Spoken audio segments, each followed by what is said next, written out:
Hugues Le Thierry, là je vous trouve dans votre quartier d'élection qui est la Croix-Rousse à Lyon.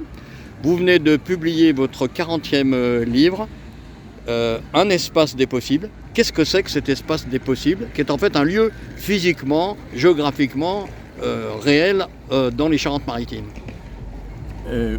Oui, avec Corinne Sylvia Conju, j'ai coordonné effectivement ce livre.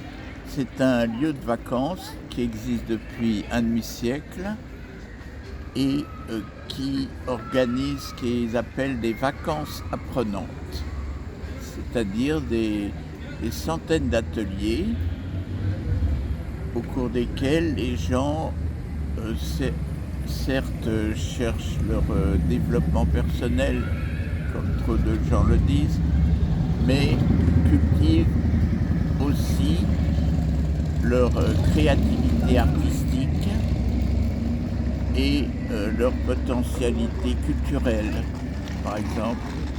On peut citer quelques exemples de ces ateliers? Oui.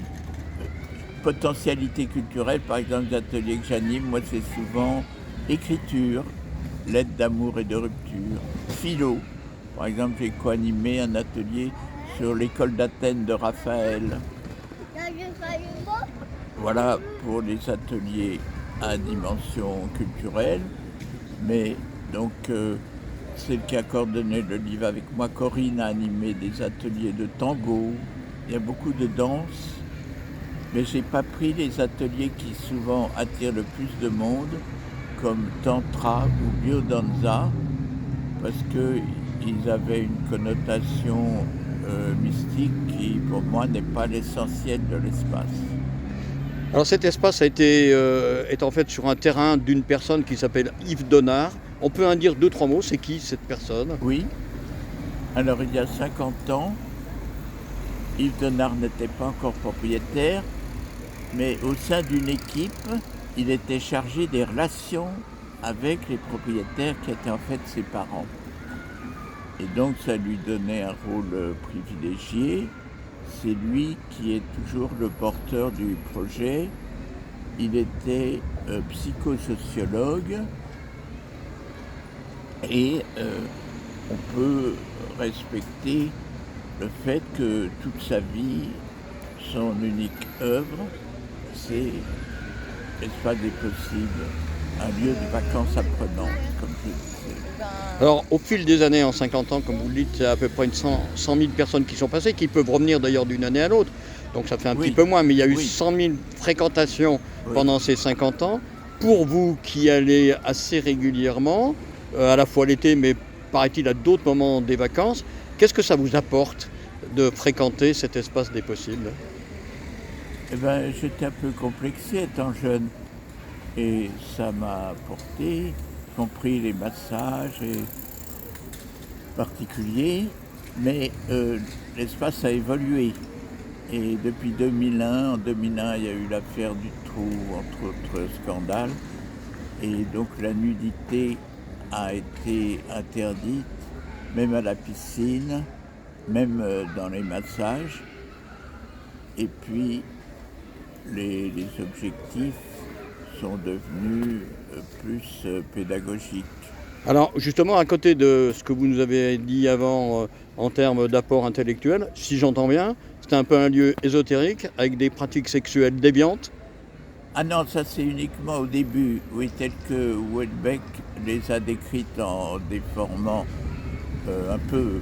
Houellebecq était peut-être attiré par ces pratiques-là, mais elles ont rapidement disparu, ne serait-ce que parce que son livre aurait, si elle s'était maintenue, attiré des gens malsains. Donc il n'y a pas eu de pratique ésotérique de longue durée, parce que l'espace aurait fermé et c'était pas sa vocation. Qu'est-ce Il y que a une vous... thèse. Ouais. Qu'est-ce que vous en tirez, vous, personnellement, d'avoir réalisé ce livre, de fréquenter cet espace des possibles? Qu'est-ce que ça vous apporte dans votre vie personnelle? Eh bien, je suis orienté sur l'écriture, puisque chaque année, depuis près d'un demi-siècle, je sors un bouquin et j'ai besoin de confronter mes idées à des pratiques réelles. Et depuis 18 ans, je ne suis plus formateur comme j'étais à l'IUFM de Lyon 1. Oui, vous étiez professeur. Voilà.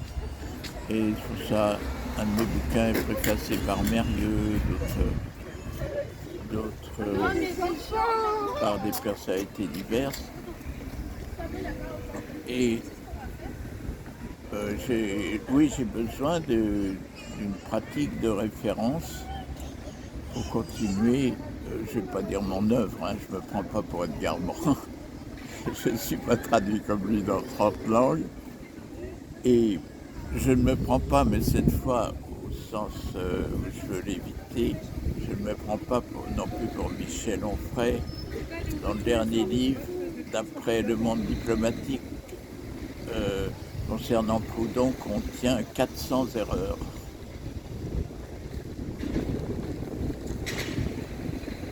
Vous vous inscrivez dans une tradition libertaire? Non, je ne suis pas libertaire pour ma part, puis surtout que là-bas, c'est une sorte d'anarchisme qui, chez certains, qui est lié à l'apolitisme. Ça me choque même en partie. C'est pour ça que je fais suivre mes journaux et je donne à la collectivité en essayant évidemment qu'il y ait un certain pluralisme.